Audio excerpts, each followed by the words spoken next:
선지자의 무리 중 한 사람이 여호와의 말씀을 그의 친구에게 이르되 너는 나를 치라 하였더니 그 사람이 치기를 싫어하는지라. 그가 그 사람에게 이르되 네가 여호와의 말씀을 듣지 아니하였으니 네가 나를 떠나갈 때에 사자가 너를 죽이리라. 그 사람이 그의 곁을 떠나가더니 사자가 그를 만나 죽였더라. 그가 또 다른 사람을 만나 이르되 너는 나를 치라 하매 그 사람이 그를 치되 상하도록 친지라. 선지자가 가서 수건으로 자기의 눈을 가리어 변장하고 길가에서 왕을 기다리다가 왕이 지나갈 때에 그가 소리질러 왕을 불러 이르되 종이 전장 가운데 나갔더니 한 사람이 돌이켜 어떤 사람을 끌고 내게로 와서 말하기를 이 사람을 지키라. 만일 그를 잃어버리면 네 생명으로 그의 생명을 대신하거나 그렇지 아니하면 내가 은 1달란트를 내어야 하리라 하였거늘 종이 이리저리 이를 볼 동안에 그가 없어졌나이다. 이스라엘 왕이 그에게 이르되 네가 스스로 결정하였으니 그대로 당하여야 하리라. 그가 급히 자기의 눈을 가린 수건을 벗으니 이스라엘 왕이 그는 선지자 중에 한 사람인 줄을 알아본지라. 그가 왕께 아뢰되 여호와의 말씀이 내가 멸하기로 작정한 사람을 네 손으로 놓았은즉 네 목숨은 그의 목숨을 대신하고 네 백성은 그의 백성을 대신하리라 하셨나이다. 이스라엘 왕이 근심하고 답답하여 그의 왕궁으로 돌아가려고 사마리아에 이르니라. 아멘.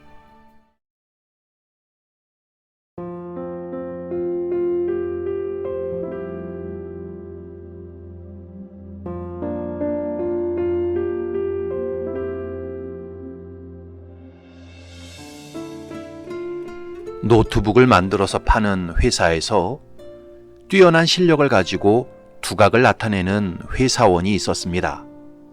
그는 반드시 성공하겠다는 집념을 가지고 앞만 보고 달려가는 스타일이었습니다. 한마디로 독불장군의 스타일이었지요. 그래서 회장님이 주최하는 회의에서도 자기 의견만 주장하고 고집하다가 큰 꾸지람을 들었습니다. 자네는 혼자만 잘났다고 생각하나?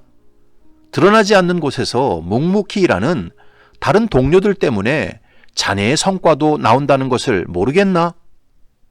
이 회사원은 나름 회사를 위해 좋은 의견을 제시했다고 생각했습니다.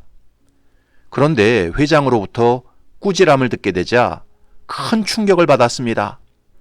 그래서 자신의 가치를 몰라보고 인정해주지 않는 이런 회사에는 더 이상 다닐 필요가 없다고 생각했습니다. 그래서 자기 자리로 돌아와서 사직서를 쓰기 시작했습니다. 그런데 사직서를 쓰다가 문득 그런 생각이 들었습니다. 내가 정말 뭔가 잘못하고 있을지도 몰라. 그래서 다음날 동료들을 찾아가서 자기의 단점이 뭔지 솔직하게 이야기해 달라고 부탁했습니다. 그러자 회사 동료들이 이구동성으로 자네는 성공하고자 하는 열정도 크고 실력도 좋은데 주변 동료들과 잘 소통하지 않는다네. 또 자기 실력만 믿고 너무 거만하게 구는 게 문제라네 라는 소리를 듣게 되었습니다. 이 회사원은 동료들의 이야기를 듣고 크게 반성했습니다. 그래서 사직서가 아닌 반성문을 써서 회장실로 찾아갔습니다. 그리고는 자기가 그동안 너무 일에만 집착하고 주변 사람들에게 교만하게 굴고 독불장군식으로 일한 것을 인정하며 용서를 구했습니다. 그때 회장은 실력과 열정을 가졌을 뿐만 아니라 자기의 잘못까지 솔직하게 인정할 줄 아는 그 회사원을 자기의 후계자로 기쁘게 낙점했습니다. 여러분, 이 회사원이 누구인지 아십니까? 바로 세계 최대 다국적 전자기기 회사 레노버의 양위안칭 회장입니다. 여러분, 사람은 누구에게나 단점이 있고 부족한 점이 있습니다. 또 어떤 일을 하다 보면 실수할 때도 있고 잘못할 때도 있습니다. 그럼에도 불구하고 어떤 사람은 성공과 승리를 거머쥐고 어떤 사람은 실패와 나락으로 떨어집니다. 그 차이를 만드는 결정적인 요인이 무엇일까요? 그것은 바로 자기 인정입니다. 자기의 단점과 부족함을 정직하게 인정할 줄 알고 자기 잘못과 실수를 솔직하게 시인할 줄 아는 사람은 반드시 새로운 길을 찾게 되어 있습니다. 그래서 성공과 승리를 거머쥐게 됩니다. 그러나 항상 남 탓만 하고 자기 합리화만 하고 조금도 자기의 부족과 잘못을 인정할 줄 모르는 사람은 늘 그 모양 그 꼴일 수밖에 없습니다. 그래서 결국 실패와 나락으로 떨어지게 되는 것입니다. 오늘 본문의 아합이 바로 대표적인 그런 유형의 사람이었습니다. 아합은 한 선지자가 변장하고 자기를 찾아와서 전쟁 포로를 잃어버린 이야기를 했을 때 너무나 합리적이고 상식적으로 판단했습니다. 40절을 보면 네가 스스로 결정하였으니 그대로 당하여야 하리라. 그런데 아합이 한 말은 사실 아합 자신이 들어야 할 말이었지요.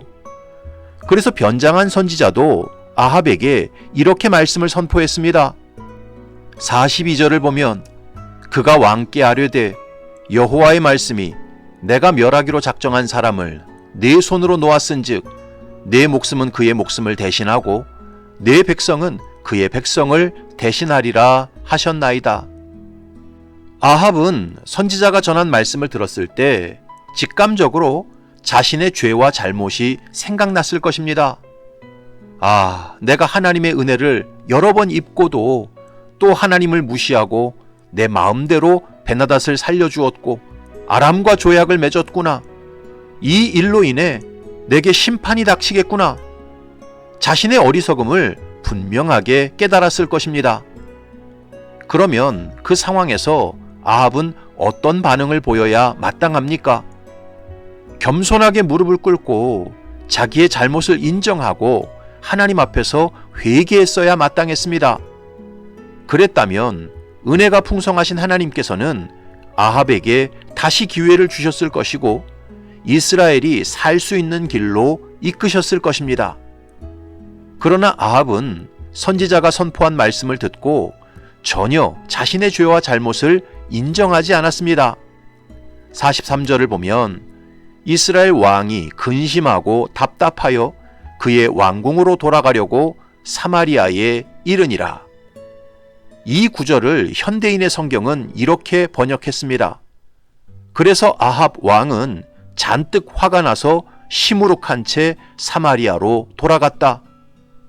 또 새번역 성경 역시 이렇게 번역했습니다. 이스라엘 왕은 마음이 상하여 화를 내면서 사마리아에 있는 자기의 궁으로 돌아갔다.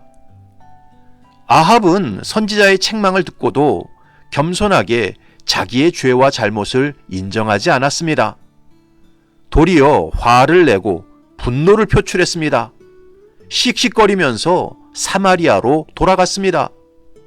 그래서 아합을 향한 하나님의 심판과 저주는 그대로 이루어질 수밖에 없었습니다.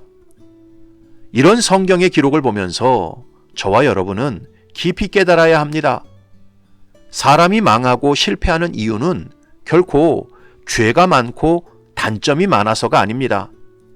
사람이 망하고 실패하는 이유는 결국 자기 인정이 되지 않기 때문입니다. 멍멍이도 물어가지 않을 그 자존심과 체면을 지키느라 또 자신의 못난 모습을 인정하지 않는 그 옹졸함 때문에 결국 망하고 실패하는 것입니다. 여러분, 다윗을 한번 생각해 보십시오. 다윗은 주변 나라를 모두 제압한 강력한 이스라엘의 왕이었습니다. 그런데 어느 날 나단 선지자로부터 얼굴이 화끈거리고 모멸감이 들 수밖에 없는 부끄러운 책망을 들었습니다. 당신이 그 사람이라. 당신이 그 사람이라. 다윗은 나단 선지자로부터 자기 자신이 가난한 사람의 암양 새끼를 빼앗아 이웃에게 대접한 그 악한 부자보다 훨씬 더 악한 사람이라는 책망을 듣게 되었습니다. 너무나 인정하기 싫은 불편한 진실을 마주하게 되었습니다. 그때 다윗은 밧세바가 먼저 자기를 유혹했다며 남탓하지 않았습니다. 일국의 왕이 여자 하나 마음대로 취하지 못하냐며 뻔뻔스럽게 합리화하지도 않았습니다. 다윗은 나단 선지자가 책망했을 때 내가 여호와께 죄를 범하였노라. 내가 여호와께 죄를 범하였노라. 정직하고 솔직하게 자신의 모든 죄와 잘못을 인정했습니다. 그랬을 때 하나님께서는 다윗에게 고난도 주셨지만 은혜와 복도 주셨습니다. 완전히 그를 버리지 않으셨습니다. 도리어 메시아의 조상이 되게 하셨고 이스라엘의 성군으로 세워주셨습니다. 사랑하는 성도 여러분, 여러분의 인생에 하나님께서 주시는 은혜와 구원이 임하고 손으로 행하는 모든 일에 승리와 형통이 임하기를 바라십니까? 그렇다면 멍멍이도 물어가지 않을 그 자존심과 체면은 빨리 내려놓고 정직하게 내 죄와 잘못을 인정하며 사시기 바랍니다. 솔직하게 나의 부족함과 연약함을 인정하며 사시기 바랍니다. 그러면 하나님께로부터도 은혜와 긍휼을 입게 될 것이고 사람으로부터도 용서와 기회를 받게 될 것입니다. 그래서 영육이 복을 받게 되고 삶의 승리와 형통이 깃들게 될 것입니다. 바라기는 저와 여러분들이 일평생 정직한 자기 인정의 자세를 가지고 사시기 바랍니다. 그래서 하나님과 사람으로부터 아름답고 복된 기업을 풍성히 받아 누리며 살아가시기를 주님의 이름으로 축원합니다. 아멘.